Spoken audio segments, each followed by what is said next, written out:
We just haven't prioritized nutrients in our agricultural system yet.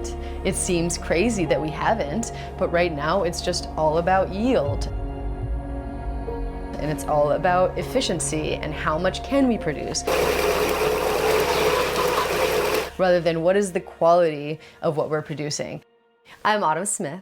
I'm a mom, I'm a co-founder, a daughter, someone whose family is very dear to me, and also someone very passionate about learning how we heal both our bodies and the planet through carefully choosing what to eat every day.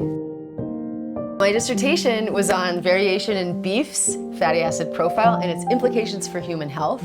We were trying to look at, is meat always the same in terms of its nutrient content? Is meat, is meat, is meat?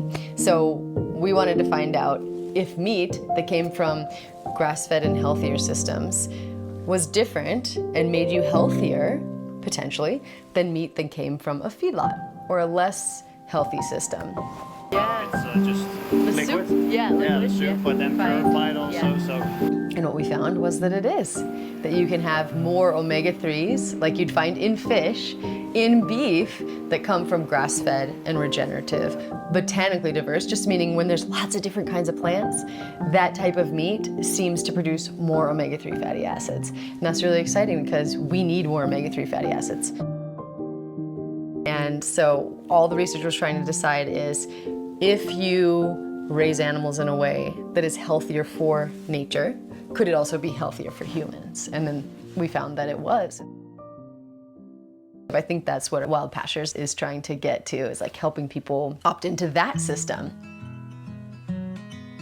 100% grass-fed, grass-finished, no antibiotics, no hormones. We're using rotational grazing. The pork and the poultry are truly pasture-raised. They're not like kind of on pasture, they live on pasture. Hey Joe, hey, good to see you again. Yeah, you too, man. Thanks, let's go check out some chicken coops. All right, sweet.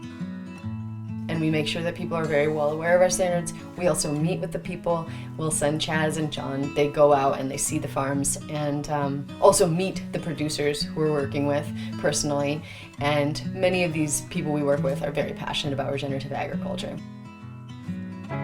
I'm also really excited about changing the nutrient density and helping people understand that the meat you're eating is actually like a photograph of the landscape, right? And it takes up those compounds, right? And those compounds have very unique properties that they're anti-diabetic, they're anti-inflammatory, they're anti-carcinogenic, and they are underemphasized in our current conversation in nutrition.